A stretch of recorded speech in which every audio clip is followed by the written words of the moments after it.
मला माहित आहे आता काश्मीरमध्ये अटॅक झाला, काश्मीरमध्ये अटॅक झाला, 27 लोक मारले. कोणाकोणाला माहित आहे?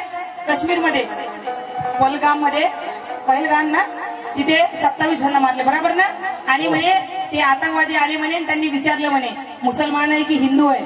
मुसलमान आहे तो छोड़ दिया, हिंदू आहे तो उसको मार दिया. बरोबर आहे की नाही? तुम्ही विचार करा, एवढी मोठी तुमची सिक्युरिटी असून, एवढ्या मोठ्या चौक्या असून, कोणी आतंकवादी आतमध्ये घुसून राहिले आणि 4 घंटे आतमध्ये राहून 27 लोकांना मारून तिथून रफूचक्कर होत आहे, तरी सुद्धा तुमचे नौजवान त्यांना पकडत नाही. आम्हाला चिवत्या विद्या समजता का? काय रे चिवत्या समजता आम्हाला? तुम्हाला वाटतं आम्ही भान खेळवून आलो की शेंडेवाले हवं आम्ही?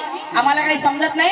अरे हे सर्व रात ना हिंदू होते ना मुसलमान होते ते मारणारे, हे उगेच हिंदू मुसलमानाचे दंगे भडकवायचे माग आहे. कोणी हिंदू मारणारे नव्हते ना मुसलमान मारणारे नव्हते, ते मारणारे होते फक्त आणि फक्त या राजकारणी लोकांची पौदी होती तिथे त्यांनी सोडलेली. हे जाणून बसून यांना वाटते की हिंदू मुसलमानाचे दंगे झाले पाहिजे म्हणून हे हिंदूने किया, हे मुसलमानाने किया. कोणी मुसलमानाने केलं नाही ना, कोणी हिंदूने केलं नाही. फक्त तुम्ही विचार करा, जेव्हा काही ना काही इलेक्शन येते तेव्हाच काही ना काही कसं काय होते.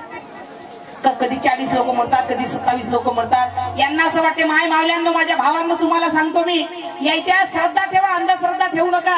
फक्त होऊ नका अनुयायी व्हा. तुमच्या आपल्यावर काय अन्याय अत्याचार होत आहे त्याला जागृत व्हा आणि जागा.